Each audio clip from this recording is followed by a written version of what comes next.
Hi, I am the very fantasy Magic the Gathering plane known as New York City, Kira. Hi, I'm Pixie's favorite new counterspell, Meia. And can you believe it's time already? Time for what? Spider-Man. It's Spider-Man time? The set is fully spoiled. Wait, what? It's 188 cards, Oh my god. and we're fully spoiled. I'm not gonna lie, when I was looking through the spoilers, I was like, oh yeah, we'll be fine. We're still like a week out or something. There'll be more cards that... No, it's just the size of the set? Mhm. Sick. Yeah. Like, my approximation is that this was meant to be an Assassin's Creed style set prior to the introduction of Universes Beyond and Standard. Right, okay. And hence the very small nature of the set and the overwhelming representation of legendary creatures. Yep, You that know what I makes mean? sense. That makes sense. But it's a standard set. It is. And so we're going to talk about cards that we've seen in the Spider-Man set that we are excited for. This is it's another predictions episode. We've done these for what? Aether Drift, No. How many sets? Everything since Aether Drift, right? Everything So, since Aether Drift. It was, what was it? Aether Drift and Tarkia and Final Fantasy. And now we're Spider-Man? at Spider-Man? I feel like we've missed one there. Was there something between Aether Drift and Tarkia? Edge of Eternities. Right, yeah, no. I mean, if that gives you any idea as to where that set currently is in where people's minds are, because I haven't seen a booster pack for Edge of Eternities in weeks at this point. So No, not No, so since it's- the week it released. so it's been Aether Drift, Tarkir, Final Fantasy, Edge of Eternities. Edge of Eternities, And now Spooderman. Spooderman. There's lots of Spoodermans in that one. There's so many There's Spoodermans. so many Spoodermans in this set. Bard class just got so much better. Sure. Okay.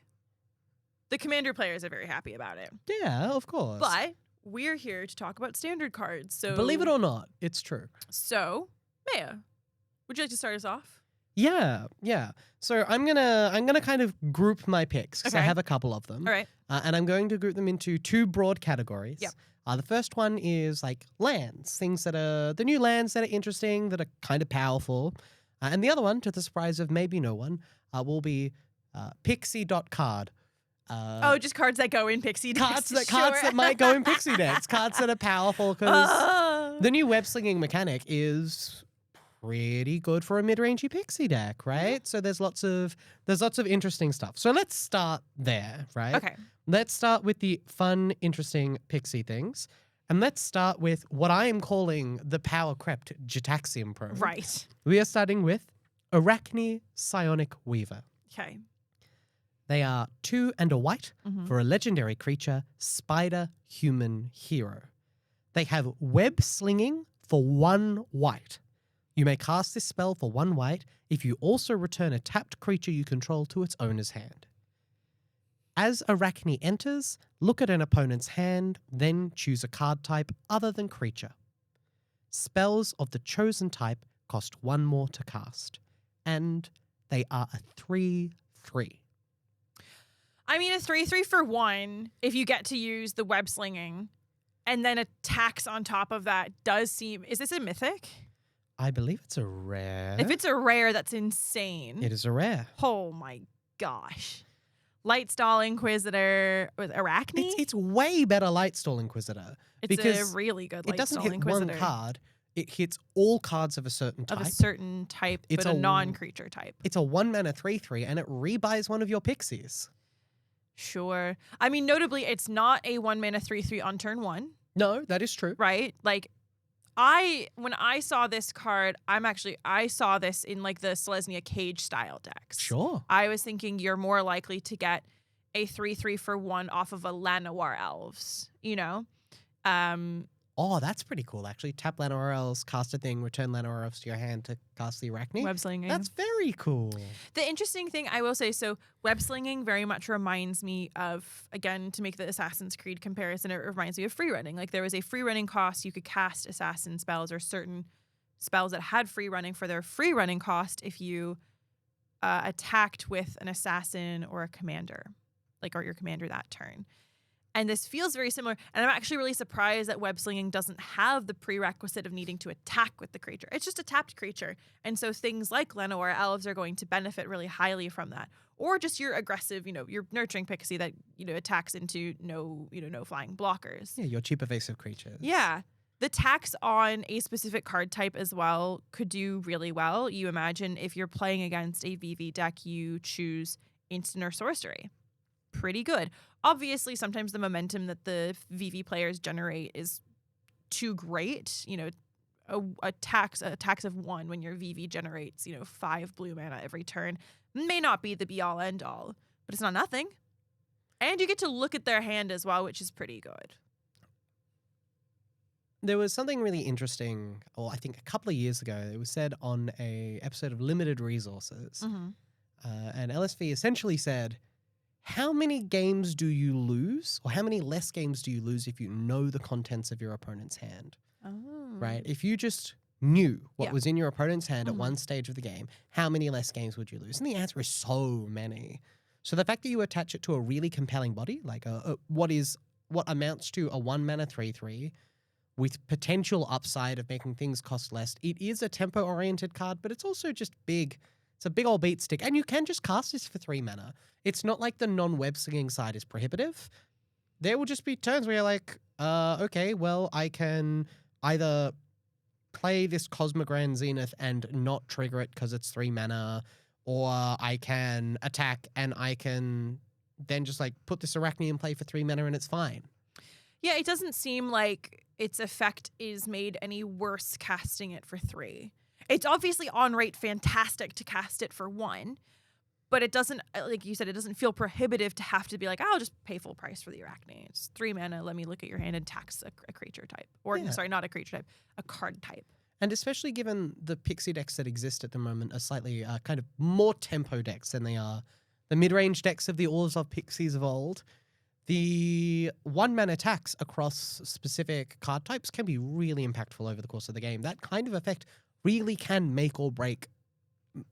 It's the equivalent probably of 5 or 6 percentage points. It's pretty good. All right. Well, so if that's a creature that you've got, Mhm.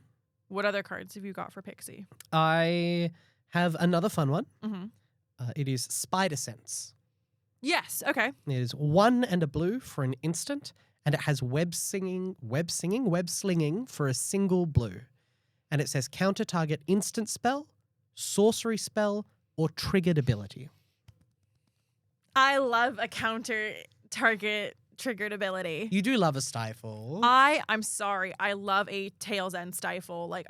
I love, because I've said it before and I'll say it again, it is usually an effect you have no ability to interact with. In general, you cannot interact with triggered abilities. Love it. It's pretty good. It's pretty good. I will say this is probably a sideboard card. Yes. You're probably wanting this in matchups like VV and Control, and you're probably not wanting this in the mono red matchup. So it's probably not starting in your main deck, but it is a really powerful and really versatile effect. Its baseline at 2 mana is also not bad, right? Normally we would expect to see on these spells with cost reductions, we would expect to see them being slightly overpriced on their non-cost reduction side, right? Mm-hmm. So you would expect a spell like this probably to be 3 mana, which is too much. But at 2 mana, and with the option for it to be a 1 mana spell that also, imagine a play pattern where your opponent casts a thing, you try to interact, and they cast a removal spell on your pixie. And you tap a blue, return the pixie to your hand, and counter the other spell they cast. This is a potentially really high upside card. It is worth noting that the +1/+1 counter that Agatha's Soul Cauldron gives is a triggered ability. It is a reflexive triggered ability. Oh. So while putting the VV under the Soul Cauldron is an activated ability, you can prevent that initial ball rolling with this counterspell, which in games where it is often the matter of 1 turn, can be quite impactful. Yeah. I do like that. And again, seeing a counterspell of this type at 2 mana, you have negate, which is counter target non-creature spell. And this is a little bit more limited in its uses, but I'm sure that's because of the design of having web slinging on it. It can't do everything just because it has web slinging on it. Well, right? it's different, right? Yes. The things that this interacts with are fundamentally different from what negate interacts with. Because negate, typically, you are trying to, like, what you really want to counter with a negate is a planeswalker. I was going to say planeswalker artifact, something really esoteric. Even in like a big enchantment as well could be something, you know, in the world where we were casting omnisciences again. Negate. Negate. Whereas this feels much more, to me at least, like a spell pierce style card. Yes. Right? It is supposed to be this kind of like tempo forward, aggressive, kill or interact with the one or two key moments where your opponent is going to stabilize and push through damage that way. And the fact that it incidentally rebuys a pixie some of the time is just pretty good. Yeah. Okay. I like it. What's next? What's next? Well, you chose some cards as well. I did. You had some interesting fun ones. Okay. So Remind me what I chose. I shall, you know. And I'll start with the one that I'm most curious about that you picked. And this is Hide on the Ceiling. Okay. It is an X and a blue for an instant. It says exile X target artifacts and or creatures. Return the exiled cards to the battlefield under their owner's control at the beginning of the next end step. Yes, this was a choice for the VV decks because you can bounce the Agatha Soul Cauldron and the VV is exiled. If there's a VV exiled underneath it and then you bounce the Soul Cauldron back to their hand, that VV is gone forever. So as a piece of interaction against specifically the VV Cauldron deck? Specifically against the VV Cauldron deck. And now that we are, I don't know if you saw some of the most recent, like did you see the most recent Pro Tour? No, I did not. I might be wrong in thinking it's a Pro Tour. Oh no, it was Spotlight Series Planetary Rotation. Mono red aggro one. Amazing. The metagame is now 55% mono red aggro. Really? Because Magic players are sometimes not creative and they will just play the deck that wins an event. And that's what's happened. Mono red aggro beat VV Cauldron. And so everyone started playing mono red aggro. And now, of course, like, oh, how the turntables. Now everyone is furious with mono red again. And it's feeling like the Heartfire Hero, Monstrous Rage era of frustration with mono red aggro because people are now lamenting, you know, I just went and played a league, didn't say VV once, but I did play mono red aggro 6 times. And so it's just this very like relentless cycle of deck does really well. Everyone plays that deck. Everyone bemoans how good that deck is. Someone beats that deck. Everyone plays the deck that beat it and like ad nauseum, you know. You could just play S for Pixie. Yes, I understand that's what you're thinking. But it's been really interesting seeing how things have changed so much since this one event where Mono Red Aggro won, and now everyone's playing Mono Red Aggro because everyone's just playing the best deck. And there is an element, like, and we can get into this in a different episode another time, there is an element of playing the best deck is a good choice. But also, especially if you're low on prep time. If you're low on prep time, and we've mentioned this before, playing just net decking the best thing is a perfectly valid thing to do.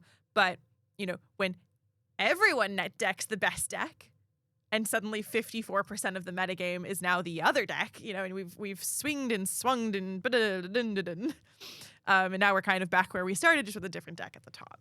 So, and I, for one, am ready to welcome our Esper Pixie Overlord. Yeah.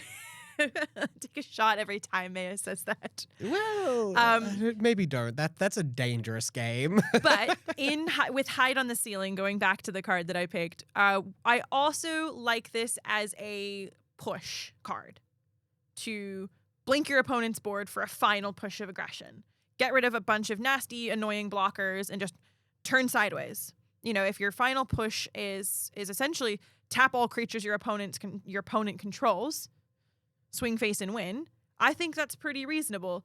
Obviously, you know, and it could go, you know, as much as I say like this is a great card against Cauldron, it could also go in the sideboard of a Cauldron deck that's looking to play a more aggressive post-board game. And it's going to go, you know what? We're just going to make everything huge, blink all of your things off of the board, like clear your board up for a turn, and then I'm going to swing sideways and kill you. I think that's a pretty decent strategy. There also is a world in which we may see some interesting, you know, this could also be protection for your things. You can blink your own things out, and if you have any creatures that have particularly nice ETB effects, like if you have an Arachne that you blink, if you have a Lightstall Inquisitor that you blink. Now we're taxing things on the return to battlefield. So I see it as pretty like multi-purpose. I don't think it's going to be the best spell to come out of the set, but I think it has a lot of interesting utility, and the fact that it's artifacts or creatures I think is really significant with Cauldron in the format. Yeah, that all makes sense to me. Because when I first read this read like a combo card. Yeah. It reads like double all your ETBs and you're playing it in blue-white, the blue-white artifacts deck, and you're triggering all your like Simulacrum synthesizers and your spring-loaded saw blades. Yeah. And just doing all that again. But the fact that it's using it as a tempo tool is actually really interesting, especially in a deck that's generating a bunch of incidental mana for a final push like VV. And especially when, I mean, I kind of expect the non-Cauldron VV deck is about to get a lot more popular because that has a reasonably good matchup into mono red. So, damn. I was saying it's kind of a toolboxy spell. Yeah. You can play it aggressively. You can play it controlling. So 100%. Yeah. What else did I choose? Yeah. What's next on your clairvoyant list? I did have a. Can you read the board, Wyatt? Yeah, absolutely. So the card we're talking about is Villainous Wrath. It is 3 black for a sorcery. Target opponent loses life equal to the number of creatures they control, then destroy all creatures. I like this a lot. Yeah? I like a Rakdos Charm. Sure. I love a Rakdos Charm. I think more people in Commander should be playing Rakdos Charm. I think it's a really sneaky piece because it's also instant speed. I think it's a really sneaky piece, and I'm thinking of Villainous Wrath. I'm thinking of Villainous Wrath against your go wide token strategies. Sure. Sure. Go ahead. Make 20 tokens. That won't hurt you at all.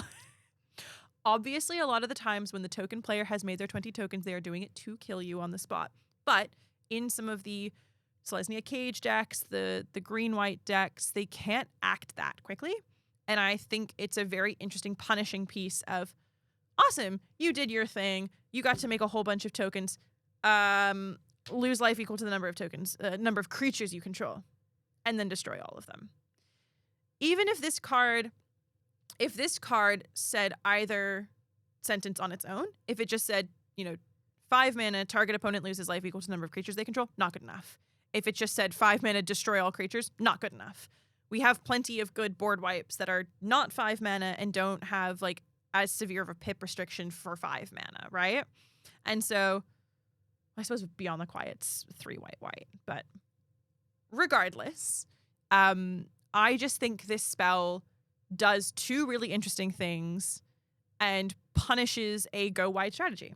And I think that's really interesting. We haven't seen an effect like this in a while. Like I can't recall off the top of my head any effect that's, currently in standard that says you lose life equal to the number of creatures you control.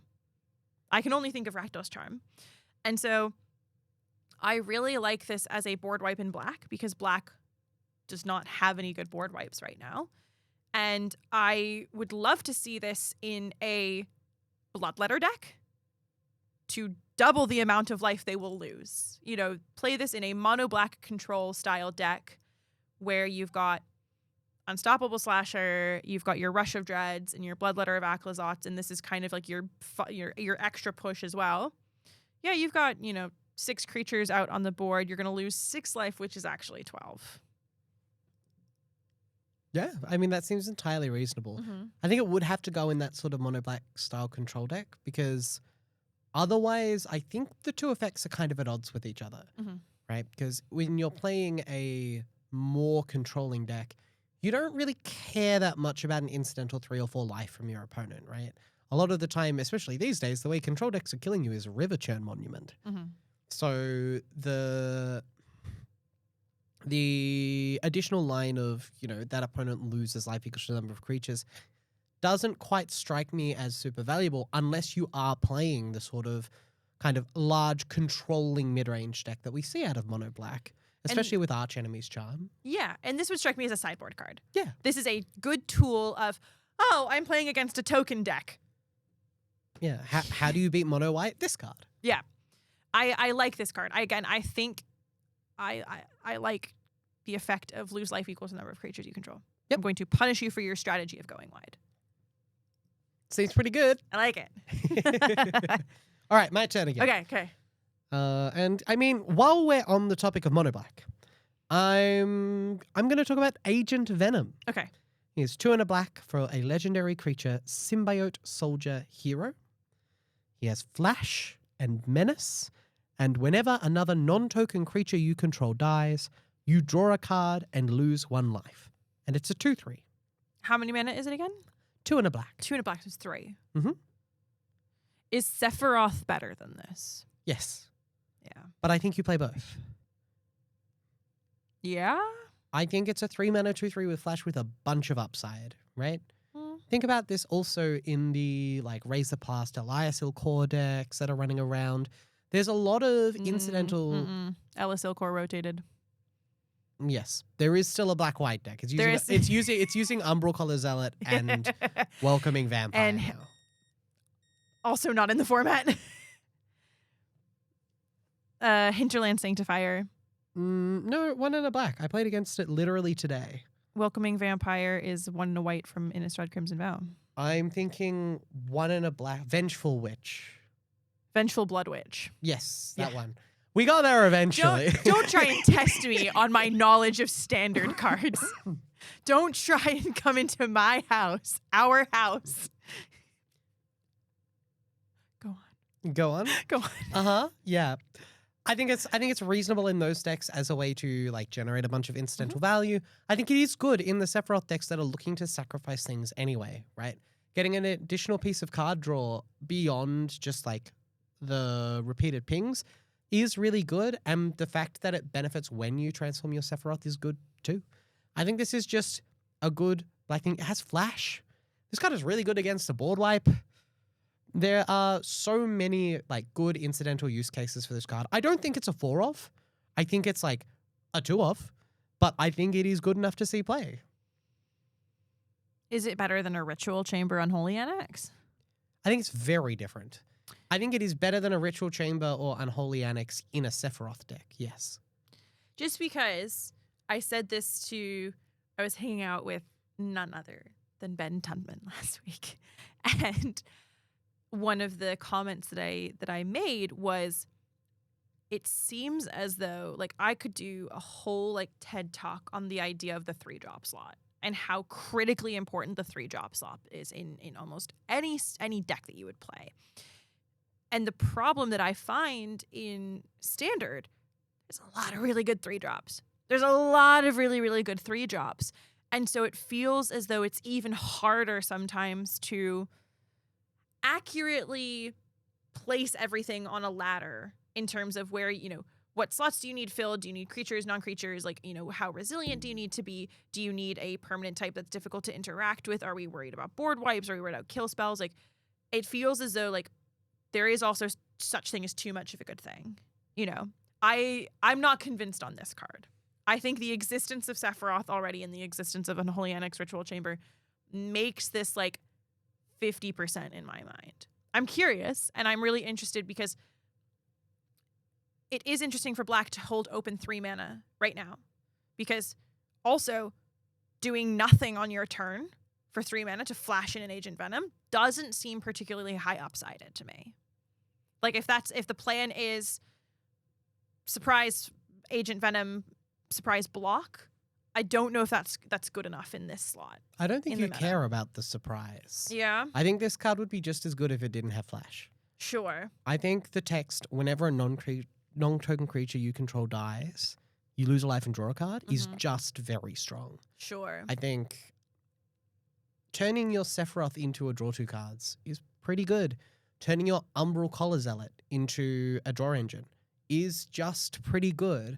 And again, you are right. It is not like 4-of mid-range deck playable. It requires the synergy base around it, but those decks exist. We see the mono black Sephiroth deck.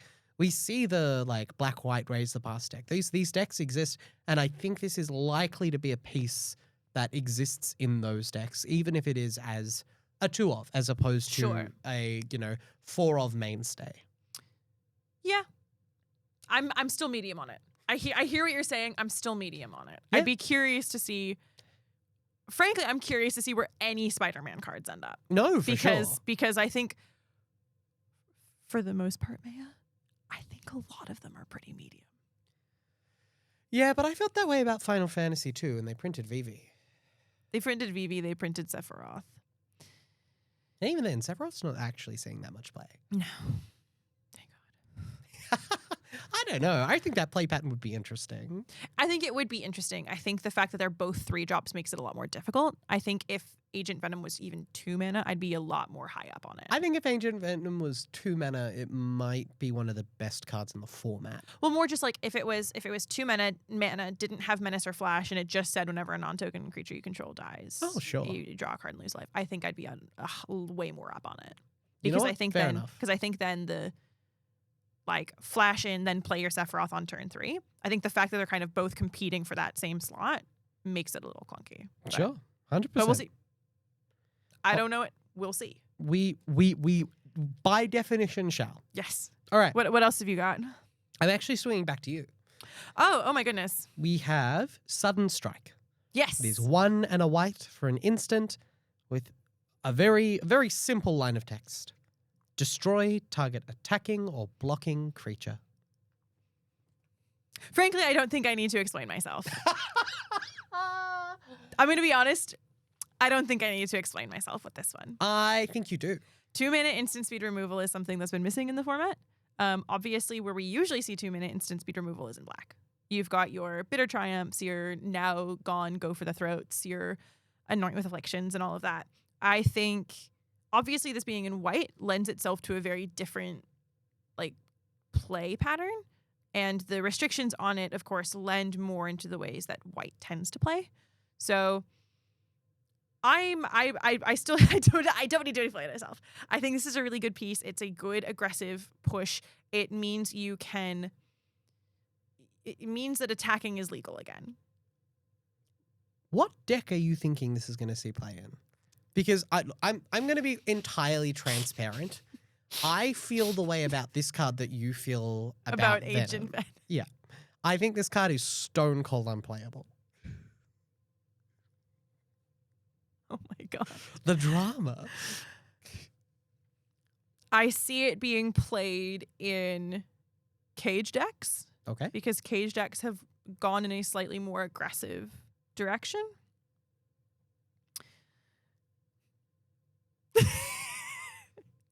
So I guess, okay. In my mind, Sure. the white decks that are playing instant speed 2 mana removal spells Yep. are control decks, Yes. right? The deck that this reads to me kind of off the top of my head as going in is Zoro's Control, Mhm. right? So what cards is this competing for in terms of slots, right? You're fighting against Seam Rip, you're fighting against Get Lost, and you're fighting against Parting Gust. I do think this is better than Get Lost. Really? I think this is like Get Lost being able to also target enchantments and planeswalkers is important. And things that aren't attacking or blocking.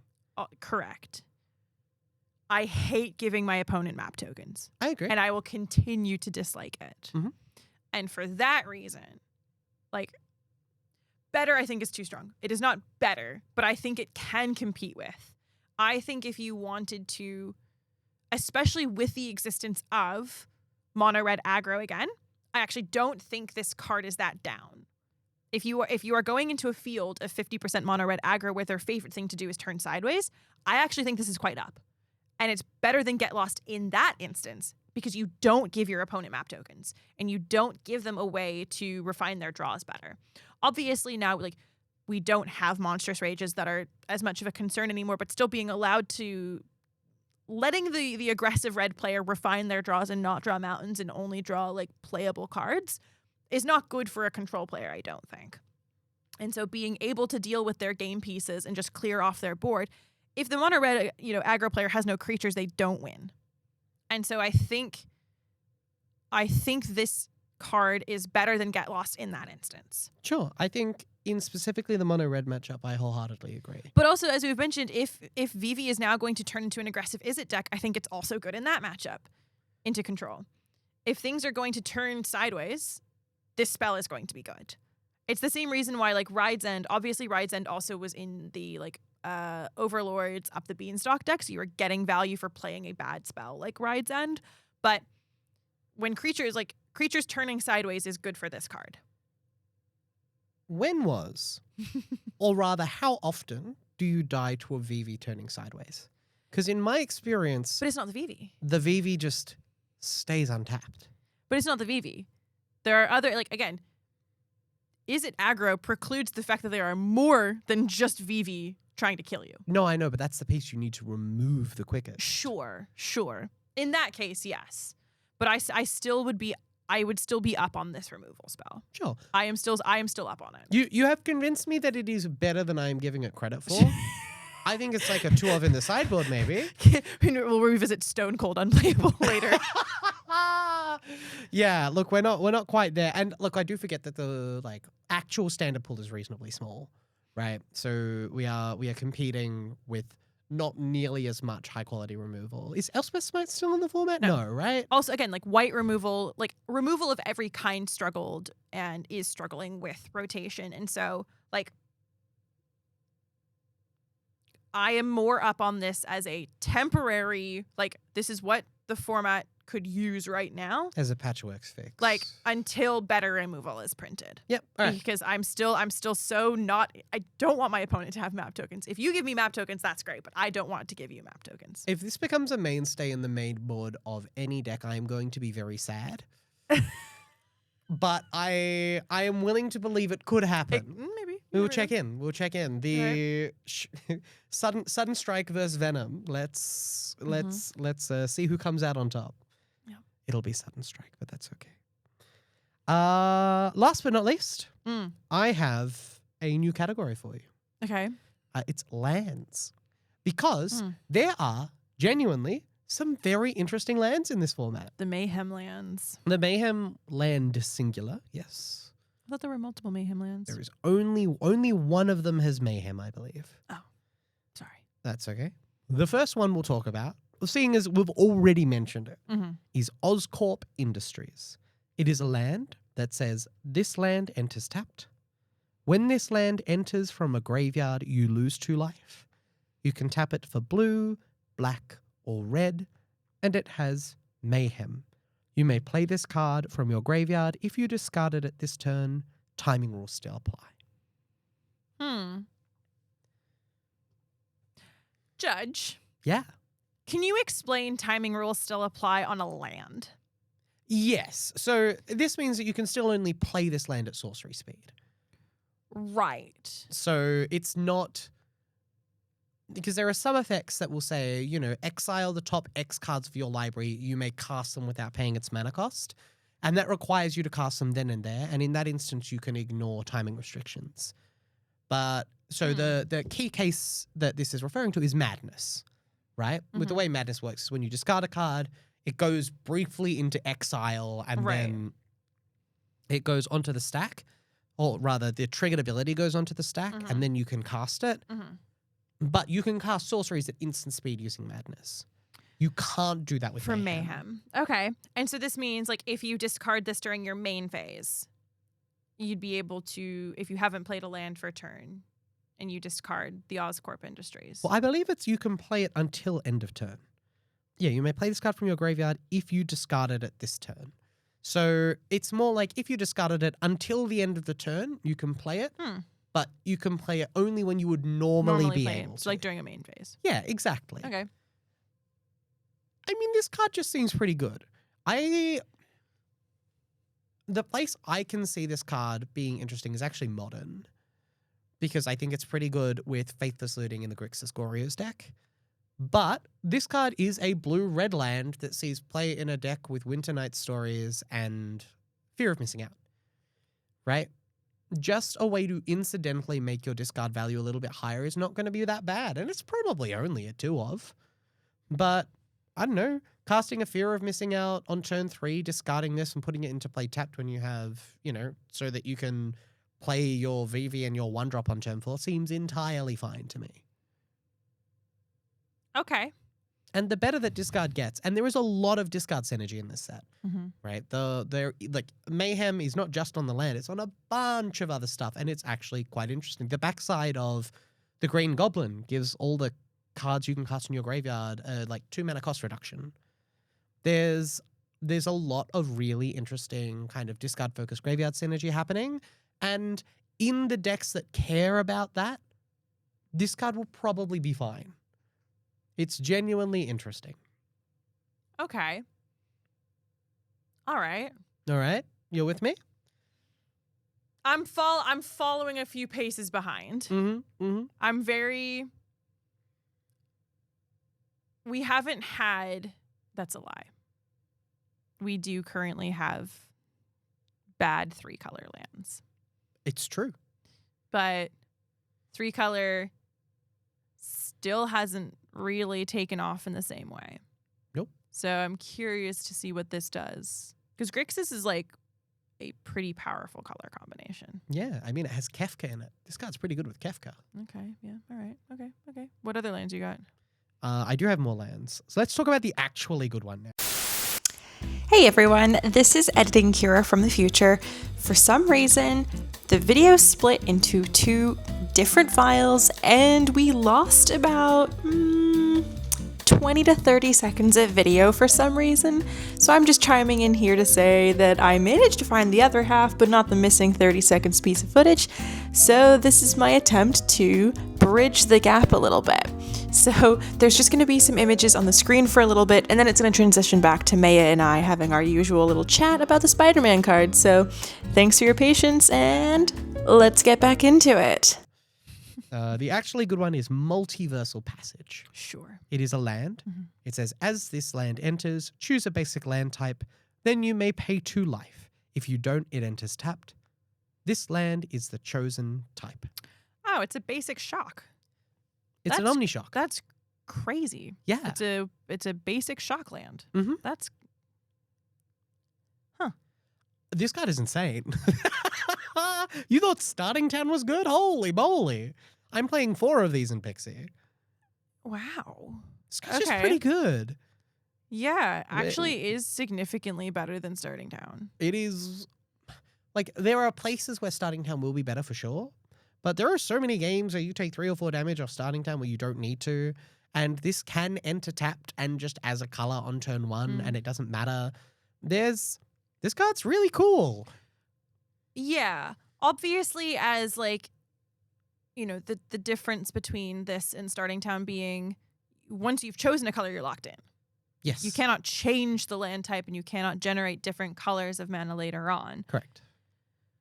But even so, if this is just a 4 of in your deck, it's 4 of any color. Yeah, it's just kind of an untapped Evolving Wilds, which is pretty good. I suppose as well, this is a pretty decent, again, kind of like Band-Aid-y type solution until the rest of the shocks are printed. Yeah. I think this card will go in most 2 and 3 color decks. Right? Like, this is probably going into Meia. It's almost certainly going in Is It. This is definitely going in all the 3 color nonsense bad decks I'm playing. Yeah, makes Sunspine Links even better. It really does. Sunspine Link stonks are so high right now. It's crazy. I'm very high on Sunspine Shock Links. Verge mana bases. Also, this card with Verges. Oh yeah, it turns Verges on. Sure does. That's nice. It's pretty cool. Okay. I think this card's really good. Okay. I think this is my pick for most playable card in the set. Probably. I think I'd agree with you there. Yeah. Look, we're like bit of an easy pickings, but I think this card's insane. I think it's pretty good. All I right. would agree. All right. There's not actually that much to say about this card. It's just good. It's It good. will go everywhere. It's pretty good. And last but not least, and this card I am less sold on, but I am interested in. And this is Urban Retreat. It is a land. It says this land enters tapped, and it taps for green, white, or blue. And you can pay 2 and return a tapped creature you control to its owner's hand to put this card from your hand onto the battlefield. You activate it only as a sorcery. Okay. It's interesting 2 mana ramp that plays from your hand. It can sometimes rebuy an ETB effect. I'm not sure where this goes. I don't think there's currently a home for this card, but playing lands out of sequence is powerful. And having it be a land so you don't need to be playing ramp spells to do it is powerful, right? This effect is kind of quite unique. I think the only other like thing that I can think of that does a similar thing is like Talon Gates of Madara. Madara? Yes. I don't know what deck would have to exist for this to see play. I expect it would exist in decks with kind of similar play patterns to the ones you're suggesting with Llanowar Elves and incidental like tapped creatures that generate value or something with an ETB effect that you really want, like an Arboreal Grazer. Interesting. And this card is curious. I'm not sold. But I think there's some really interesting play here. There's some really interesting upside. There have been some ramp decks running around. Like there have been some Llanowar Elf, Anti-Causal Vestige, like put an Ugin into play style decks that are probably tier 2, tier 2.5 maybe. Okay. Who knows? I, for one, am curious. Well, and this set is small enough that there's not a lot to choose from, really, right?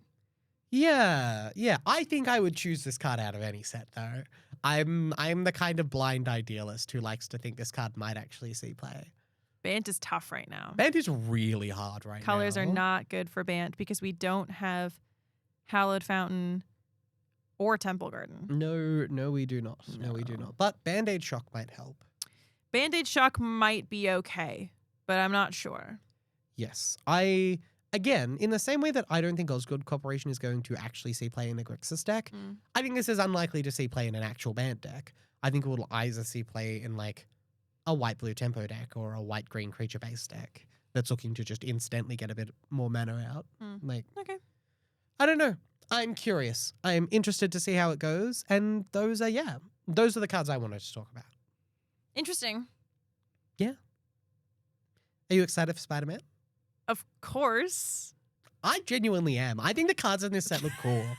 I think the fact that it's a small set is good as well because it means that overall the availability of cards is going to be higher, right? When you're not fighting over like when the number of cards that you can pull out of a box is smaller, the number of good cards you're going to pull out of that box when there are good cards is going to be higher. And there are a lot of cards out of this set that I thought were borderline worth talking about. And I ended up culling down significantly, which means that as Standard expands, I think we're going to see more and more cards from this set enter because the design space is really interesting. I think web slinging is a very powerful mechanic. I hope not. But we don't know. We truly do not.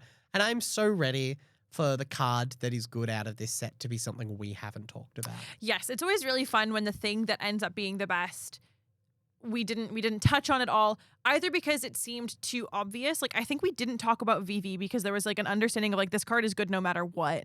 There's no need for us to talk about how good this card is because it's redundant. Yeah. This card is insane. It's not interesting to talk about in a predictions episode. No, not when you predictably can say it's going to be good. Yeah, Let's talk. There's a busted Is It Spells deck. There's a busted Is It Spells card in this set that's at Mythic. It's going to be good. Yeah. It's going to be good. Surprise? It feels very much like if we traveled back in time and we were like, let's spend 20 minutes talking about how good Shieldred's going to be, it would be like yeah, of course. Yeah. Obviously. No kidding. No kidding.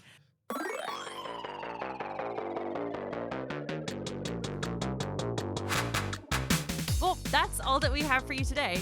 We look forward to seeing you again next week. New episodes air on Mondays, 11 a.m. Australian Eastern Standard Time. You can keep track of all of our releases at RaiseMTG on both Instagram and Blue Sky. You can find me at Kira Bobira and Meia at MeiaMTG. And a huge thank you to the Hen House Recording Studios in Brunswick for their studio space. And remember, until next week, sometimes one decisive blow is all that you need to turn around a fight.